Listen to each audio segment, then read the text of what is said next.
فكأنني بالرمح أضرب قائلا الأرض أرضي والزمان زمانية.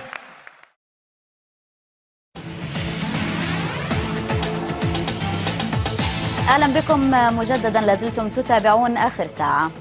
قام شباب ملثمون بقطع الطرق بحاويات القمامة والأخشاب في البحرين وفي جزيرة سترة تحديدا، متسلحين بالزجاجات الحارقة المولوتوف وأسلحة محلية الصنع، مطالبين بإسقاط الحكم الملكي وإعلان جمهورية البحرين. الزميل محمد العرب زار الجزيرة وعاد بهذا التقرير.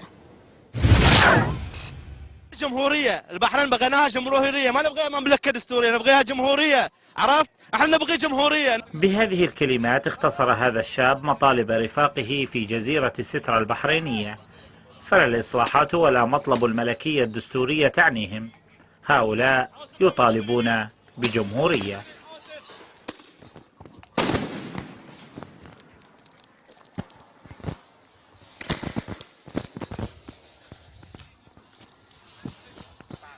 شبان سترة المتظاهرون ينتمون إلى حق، وهي منظمة غير مرخصة يقبع أمينها العام خلف قضبان السجن هو الآخر بتهمة إعلان جمهورية. المنامة اعتبرته انقلابا بدعم خارجي سياسي ولوجستي.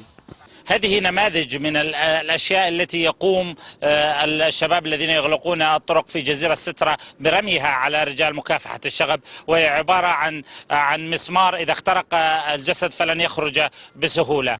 وجزيرة سترة التي يقطنها حوالي 10,000 مقيم آسيوي تضطرهم الأحداث إلى إغلاق مصالحهم وأعمالهم، ويكتفون بالفرجة واستنشاق الغاز المسيل للدموع. هاي يومية هيك بربر بربر؟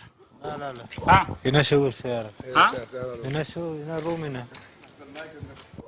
عربي معلومة ما في معلومات. ما في معلوم عربي؟ ما في. زي هاي يومية هيك؟ ما في معلوم. قنابل المولوتوف تقذف في اتجاه قوات مكافحة الشغب، لكن نيرانها تمتد أيضا إلى هنا، إلى مثل هذا الدكان البسيط الذي أحالت النيران فاكهته وخضرواته إلى رماد. من جزيرة سترة في مملكة البحرين، محمد العرب، العربية. ومحمد العرب مراسل العربية معنا الآن من المنامة. أهلا بك محمد. أولا الحمد لله على السلامة، ثانيا تحدثت في التقرير بأنه قائد التنظيم في السجن، من يقود هؤلاء الشبان الآن؟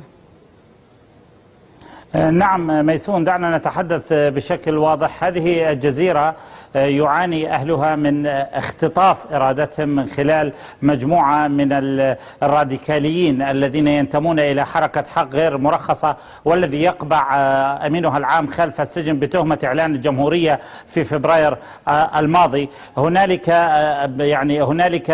ذراع يقوم بتنظيم تحرك هؤلاء الشباب، وأنت تريهم عبر الصورة، هم لا يتجاوزون 100 شخص في أحسن الظروف. هذه الذراع هي ابن الأمين العام الذي يوجد في لندن وهو اسمه علي، إضافة أن هذا التنظيم قد أعلن أن مرجعيته الدينية هي ليست في البحرين، أن مرجعيته الدينية في إيران، مما يعني أن هنالك نوع من الدعم المعرفي إن صح التعبير. دعيني ميسون قبل أن نتحول للسؤال الثاني أريك بعض النماذج من الأسلحة التي استطعنا العربية عادت بها من جولتها. هذا الشيء هو أشبه يعيدنا إلى أيام روبن هود. طبعا هذا الشيء هو سهم يتم قذفه إلى مسافة 100 متر، إذا اخترق الجسد فإنه لن يخرج بسهولة.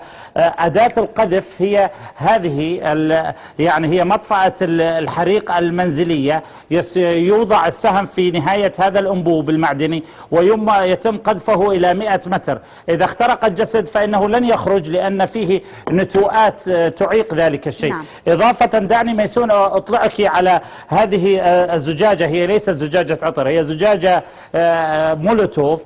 ميزة هذه الزجاجة أنه يخلط في داخلها إضافة للمادة القابلة لاشتعال البنزين نوع من أنواع المواد اللاصقة كالسكر، كما يصطلح عليه البلاستيك، فعندما تنفجر عملية التصاقها بالجسم يتطلب تدخل جراحي السماح لإخراجها. إضافة إلى ذلك ميسون، دعيني أريك هذه الأسلحة. هذه هي الأسلحة التي تنتشر على طوال يعني مدينة جزيرة سترة، تقوم بإعاقة حركة المركبات، حتى أن أهالي يعني القرية سجلوا للعربية شهاداتهم يعني المستغيثة، لكنهم عادوا وطلبوا منا عدم يعني نشرها حتى لا يتعرضوا طيب. يعني للأذى والعقاب الجماعي. محمد، مما عرضت يبدو أن الأسلحة محلية الصنع، يعني بحتة بحرينية بحتة إذا ما صح التعبير. ما طبيعة الدعم الإيراني إذن لهذه الجماعات؟ نعم، يعني طبعا لا يمكن لإيران بأي حال من الأحوال أن تخترق يعني الحدود البحرية باتجاه البحرين لإيصال أسلحة. طبعا هذا الشيء معروف. المياه يعني المحيطة في البحرين هنالك يعني دوريات عسكرية لدول مجلس التعاون، هناك القاعدة الأمريكية، فمن الصعب جدا يعني دخول أسلحة إلى البحرين.